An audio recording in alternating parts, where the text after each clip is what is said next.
Bonjour, soyez les bienvenus dans Géopolitis, une émission consacrée à la Birmanie, où la dictature militaire vacille. C'est un pays en guerre, frappé en mars dernier par un puissant séisme. La Birmanie, contrôlée par la junte, doit désormais faire face à l'urgence humanitaire. Un pays fracturé où les combats sont quotidiens et l'aide internationale précaire. Une population birmane démunie, affaiblie par des années de guerre civile, une économie à la déroute. Certains paysans birmans ont dû se tourner vers la culture du pavot. Le pavot qui a remplacé les rizières et les champs de maïs. La Birmanie est devenue aujourd'hui le premier producteur mondial d'opium. Acteur de l'ombre, la Chine œuvre à la fois avec la junte et les groupes armés rebelles pour préserver ses intérêts. Dans un pays riche en ressources naturelles, la Birmanie est également une voie commerciale stratégique pour Pékin. Il est l'un des rares journalistes à s'être rendu dans le pays après le tremblement de terre. Antoine Védéier sera notre invité. Il a visité à la fois les zones contrôlées par la junte et s'est rendu sur le terrain aux côtés des rebelles. La Birmanie avait connu une brève parenthèse démocratique, mais depuis le coup d'État militaire de 2021, la junte a repris le pouvoir, ou en partie du moins, plongeant le pays dans la guerre civile. Une guerre longue, brutale et qui se joue à huis clos. Les médias internationaux sont rarement autorisés à se rendre dans le pays. Face à la junte, une résistance s'est organisée, une mosaïque de groupes armés, épaulés parfois par des minorités ethniques. Certains de ces groupes affichent leurs valeurs démocratiques et se disent héritiers du prix Nobel de la paix, Aung San Suu Kyi, renversé lors du coup d'État. En Birmanie, des villages sont bombardés, des écoles fermées et des centaines de milliers de personnes déplacées. Une situation humanitaire critique qui s'est encore aggravée depuis le tremblement de terre le 28 mars dernier. La Birmanie, un pays déchiré, où nous emmène Elsa Anguinolfi.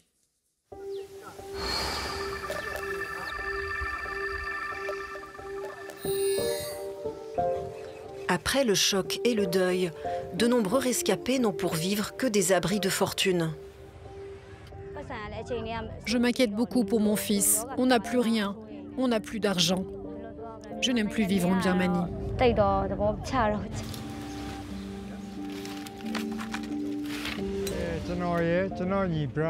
On s'est retrouvés coincés là-dessous avec mon frère. Et lui n'a pas survécu. Ma femme aussi est morte ici. L'épicentre du violent séisme du 28 mars se situe à proximité de Mandalay, la deuxième ville de Birmanie. Plus de 3700 morts, selon le bilan officiel. Une catastrophe de plus dans ce pays en guerre depuis des années, entre une multitude de groupes armés et une junte militaire qui perd progressivement du terrain.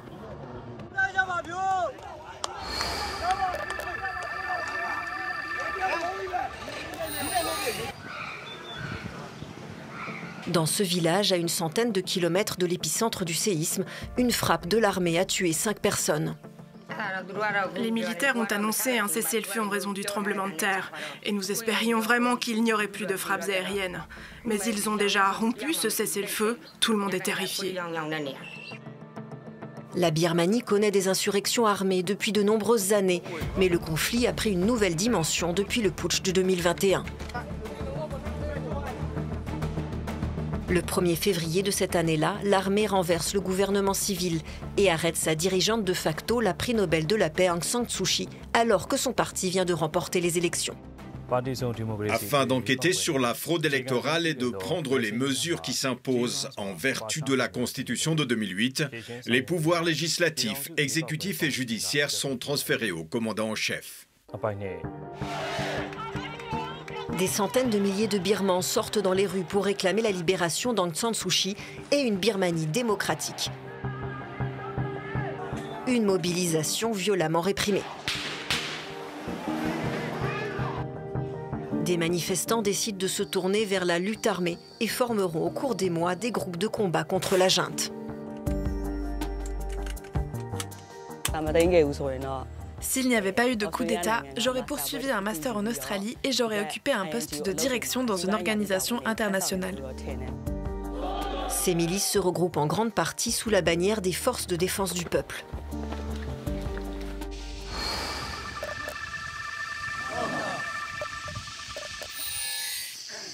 En plus des milices rebelles formées à la suite du putsch, la Birmanie compte plusieurs groupes armés liés à différentes ethnies, actifs de longue date dans le pays. Certains groupes coopèrent et se coordonnent dans leur combat contre la junte. Affaiblis, les militaires contrôleraient moins de 30% du territoire birman, dont les 3 plus grandes villes du pays. Nous prévoyons d'organiser rapidement des élections libres et équitables, conformément à la loi. Nous prévoyons d'organiser les élections en décembre 2025 ou au plus tôt en janvier 2026. Une promesse d'élection déjà formulée par la junte au lendemain du putsch, mais jusqu'ici jamais tenue.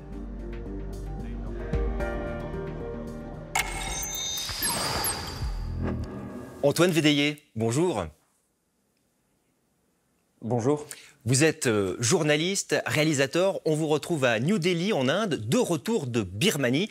Alors la Birmanie, c'est un pays que vous connaissez bien. Vous y êtes allé à de nombreuses reprises, à la fois du côté de la junte, mais aussi du côté des groupes rebelles armés, des voyages parfois clandestins. Alors on l'a vu, la Birmanie, c'est un pays affaibli, très affaibli même depuis le séisme. C'est un pays aussi profondément divisé. Oui, parce qu'il y a en Birmanie 135 ethnies officiellement recensées. Alors pour les plus connues, il y a l'ethnie Shan, l'ethnie Karen, l'ethnie des Shin. Mais la Birmanie, c'est un pays majoritairement composé de Bamars. Les Bamars sont des bouddhistes. Les Birmans sont bouddhistes à 90%. Et les autres ethnies donc représentent d'autres confessions religieuses. Il y a des chrétiens, il y a des musulmans aussi en Birmanie. Et donc tout ça fait que le pays est morcelé dans une mosaïque de différentes ethnies.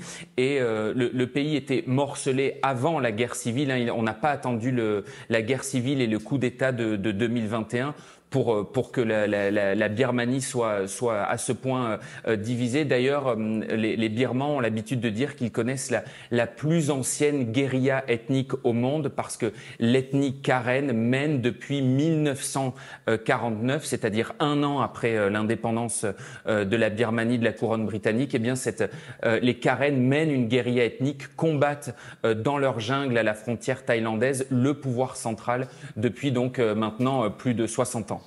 Un pays plongé donc dans la guerre civile, avec une junte au pouvoir qui contrôle les principales villes, Rangoon, Mandalay, Naypyidaw, la capitale. Une junte qui a la suprématie des armes en quelque sorte, mais qui recule. Elle ne contrôlerait que 30% du pays actuellement.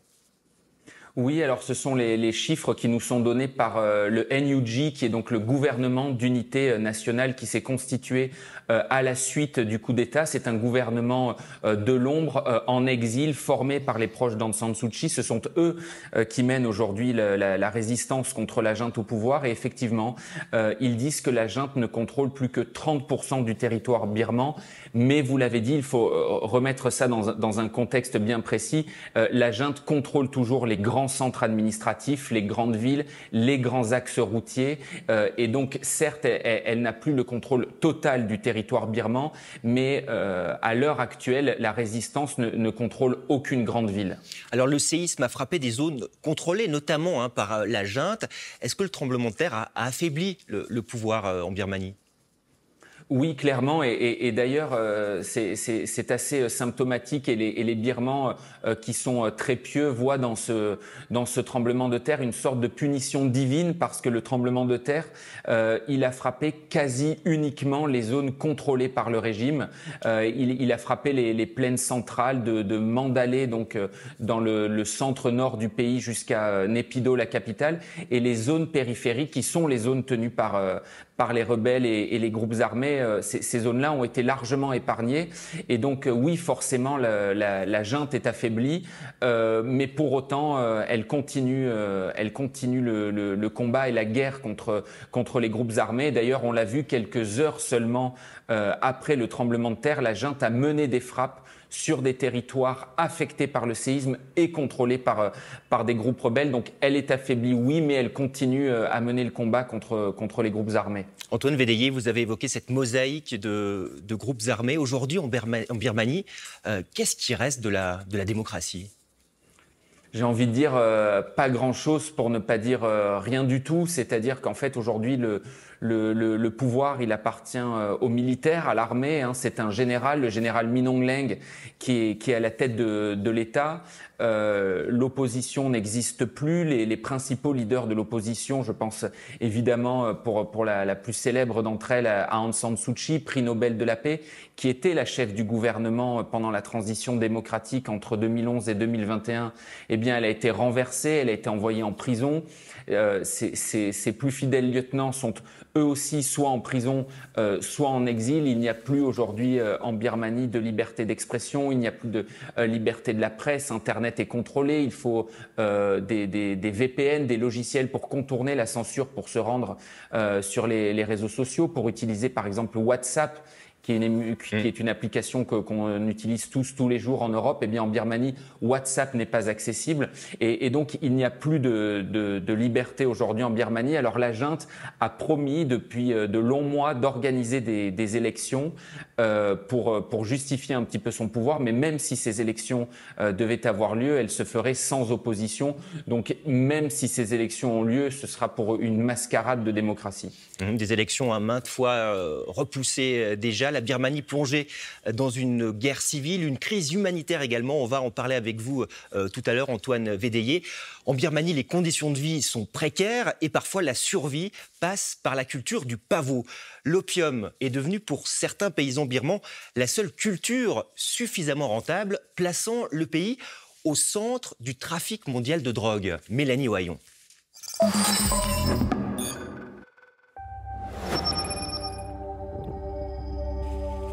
Sur ces collines de l'État Shan, les plantations de pavots à opium ont remplacé les rizières et les champs de maïs sur de nombreux hectares.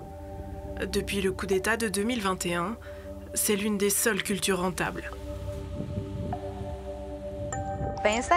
La culture du pavot ne nous rend pas riches, mais elle suffit à faire vivre notre famille. Nos maisons ont été détruites. Si nous ne cultivons pas le pavot, nous n'avons rien à faire pour gagner notre vie. La culture du maïs n'est pas bonne ici et il n'y a pas d'endroit pour le vendre. Entailler méthodiquement chaque bulbe de fleur pour en libérer la résine d'opium. Brute, elle est vendue à un peu plus de 300 $ le kilo. En 2 ans, la Birmanie est devenue le premier producteur mondial d'opium, devant l'Afghanistan, là où la production s'est effondrée depuis son interdiction en 2022 par les talibans.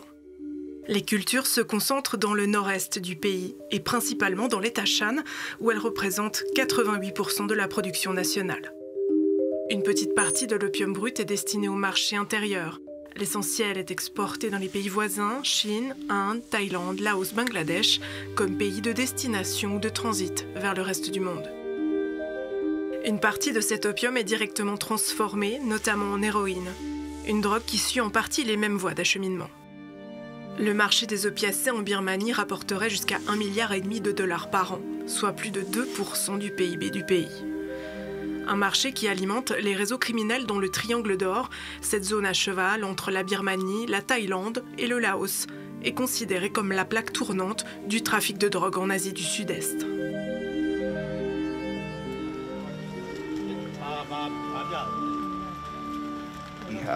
Après de nombreuses années de baisse, nous assistons à une soudaine résurgence. Nous sommes donc très inquiets car si cela continue sur cette trajectoire pendant quelques années encore et que l'économie reste dans l'état où elle se trouve actuellement, il est fort probable qu'elle reste sur cette trajectoire. Nous allons devoir faire face à un impact significatif plus large sur la société en Birmanie. La culture illégale de pavot bénéficie d'une absence de gouvernance et d'une tolérance de groupes armés dont certains sont affiliés à l'armée birmane.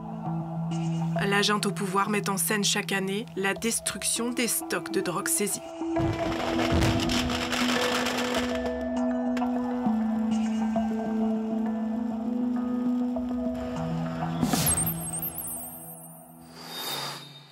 La Birmanie, premier producteur mondial d'opium. Antoine Védéier, ça aussi, c'est une réalité. Oui, et ce qu'il est intéressant de noter, c'est que cette culture de l'opium aujourd'hui, donc cette culture du pavot qui sert à fabriquer de l'opium et de l'héroïne, eh bien aujourd'hui, elle bénéficie aux groupes armés parce que cette culture du pavot, elle se fait essentiellement, on l'a vu dans le reportage, dans l'État Shan. Ça existe aussi dans l'État Karenni et dans l'État de Chine, près de la frontière indienne. Mais donc cette culture du pavot, elle se fait dans des zones qui sont contrôlées par les groupes armés rebelles. Et donc, évidemment, ça leur permet de gagner de l'argent, puisque ce sont eux qui ont la main aujourd'hui sur la vente du pavot et la vente de l'opium. Avant, lorsque la Birmanie était en paix, la culture du pavot était une rente pour la junte. Ça leur permettait de gagner énormément d'argent. On sait que c'était les militaires qui organisaient les différents trafics de drogue internationaux qui partaient de Birmanie. Et donc aujourd'hui, c'est de l'argent en moins pour la junte et c'est de l'argent en plus pour la résistance. Et c'est notamment ce qui leur permet de se fournir en armes. Antoine Védéier, vous vous êtes rendu proche de l'épicentre de ce séisme du 28 mars dernier. Dans quel état d'esprit est la population, sachant que ça a pris parfois plusieurs semaines pour que les secours arrivent sur place? La population, elle est totalement livrée à elle-même, que ce soit à Mandalay, donc la deuxième ville du pays, ou à Sagaing, où je me suis également rendu, qui est la zone de l'épicentre.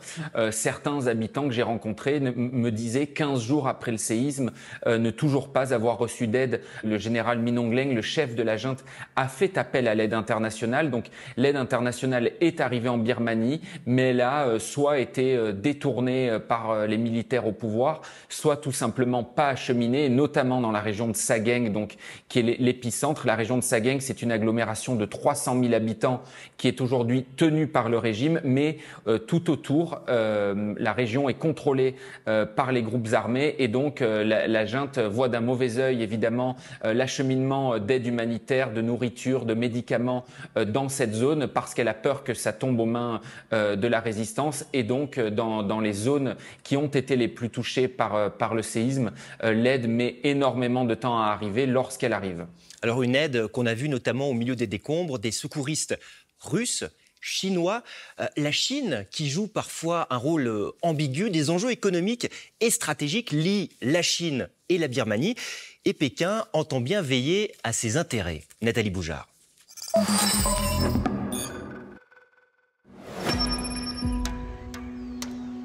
Plus de 2000 km de frontières soulignés par ce mur de plus en plus infranchissable entre la Birmanie et la Chine. Li Mianzhen a réussi à décrocher un laissez-passer. Elle vend des produits alimentaires birmans sur un petit marché côté chinois, près du poste frontière de Ruili. Ce qui se passe actuellement en Birmanie est vraiment, vraiment cruel. Je ne sais pas quand les choses commenceront à s'améliorer. J'espère que des personnes décentes pourront dire à toutes les parties de cesser de se battre afin que les gens ordinaires puissent moins souffrir. Li sait que son avenir est en partie en main des Chinois. La Chine est en fait impliquée dans toutes les parties de ce conflit de manière très complexe. Elle vend des armes à l'armée de Birmanie depuis plus de 30 ans. Mais elle autorise également la vente d'armes à divers groupes de résistance dans le nord du pays. Pékin est le deuxième fournisseur d'armes de la junte, des ventes pour 267 millions de dollars d'équipements militaires, juste après la Russie. Le 6 novembre dernier, alors que la junte fragilisée perd régulièrement du terrain face aux rebelles, le chef de l'armée birmane est reçu pour la première fois par les autorités chinoises depuis le coup d'État de 2021.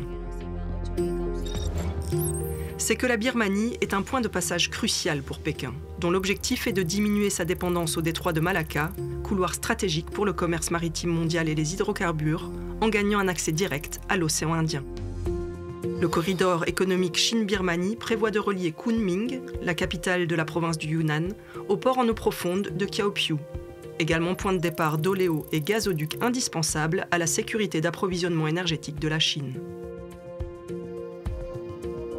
Des intérêts et investissements chinois qui se retrouvent désormais au cœur des zones de combat entre la junte et les factions rebelles. Tout comme de nombreuses ressources naturelles, nickel, cuivre, jade, rubis et surtout terres rares, dont la Birmanie est le troisième producteur mondial après les États-Unis et la Chine. Les terres rares, l'un des leviers géopolitiques incontournables pour Pékin, qui tente de protéger ses intérêts économiques. Nous nous opposons fermement au chaos de la guerre en Birmanie et nous espérons travailler à rétablir la stabilité par le dialogue et la négociation. Fin avril, la junte a repris avec l'aide de la Chine le contrôle de Lashio, ville stratégique située au nord de la Birmanie.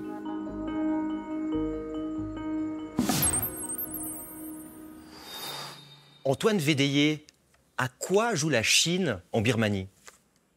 La Chine, elle joue très clairement un double jeu. On le sait, d'un côté, c'est un allié fidèle des militaires au pouvoir en Birmanie. La Chine fournit à la junte des armes lourdes, des avions qui lui permettent de mener sa guerre contre les groupes rebelles. Et dans le même temps, on le sait aussi, la Chine a armé certains groupes ethniques qui combattent la junte le long de la frontière chinoise. Et dans le même temps, la Chine se veut un acteur de stabilité, c'est-à-dire qu'elle a organisé, par exemple, il y a quelques mois, au mois de janvier, sur son sol, à Kunming, dans la province du Yunnan, en Chine, des pourparlers de paix entre la junte et certains groupes armés ethniques. Donc d'un côté, elle livre aux deux parties de quoi se faire la guerre, et de l'autre, elle les réunit autour de la table pour faire la paix. Mais ça, c'est assez logique finalement si on connaît la Chine et les intérêts chinois dans la région. La Chine, elle veut de la stabilité à sa frontière. Elle partage une longue frontière, notamment avec l'État Shan et l'État Kachin, où se trouvent les groupes armés les plus en forme, disons, et ceux qui mettent la junte le plus en difficulté. Et donc, la Chine, elle veut de la stabilité à sa frontière. Elle a besoin de continuer à commercer. La Birmanie est sur le tracé des fameuses nouvelles routes de la soie chères au président chinois Xi Jinping.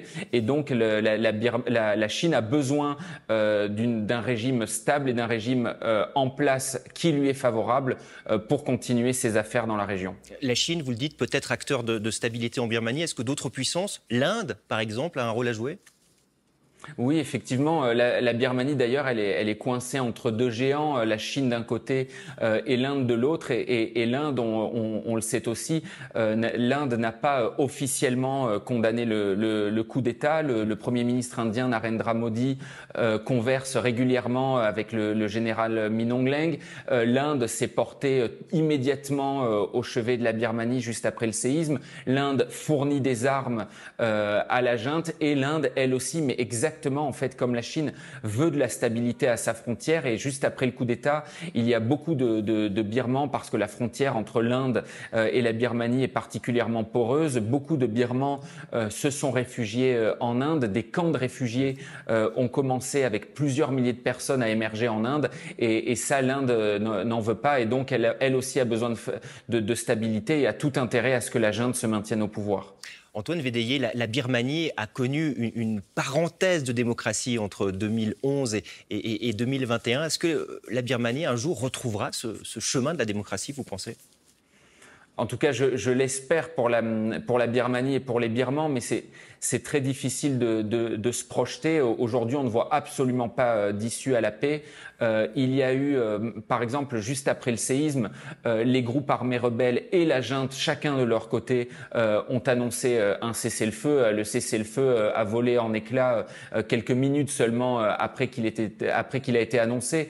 Donc, on ne voit pas de sortie de crise, et le risque, c'est qu'on assiste à une balkanisation ou à une libanisation de la Birmanie, avec un pays complètement fracturé et dirigé par différents groupes armés. Mais malheureusement, en tout cas, moi, je ne suis pas très optimiste pour une sortie de crise ni immédiate ni pacifique. Antoine Védéier, journaliste, réalisateur, de retour de Birmanie. Merci d'être passé dans Géopolitis. Merci à vous. La Birmanie aura donc connu une brève ouverture sur le monde entre 2011 et février 2021, date du coup d'État. Une période charnière qui devait voir éclore la démocratie. À cette époque, les touristes affluaient dans ce pays aux 1000 pagodes. Archives. C'est un endroit où l'on se sent presque hors du temps. À 1000 mètres d'altitude, le lac Inle est un des joyaux de la Birmanie. Destination, hier encore inconnue, Inle est aujourd'hui une étape incontournable pour tous ceux qui visitent le pays, ce que Céline, touriste genevoise, n'avait pas vraiment prévu. J'ai rencontré énormément de voyageurs qui m'ont dit c'est maintenant qu'il faut y aller. Ils étaient moins de 400 000 en 2011, mais 3 millions déjà l'année dernière selon les autorités.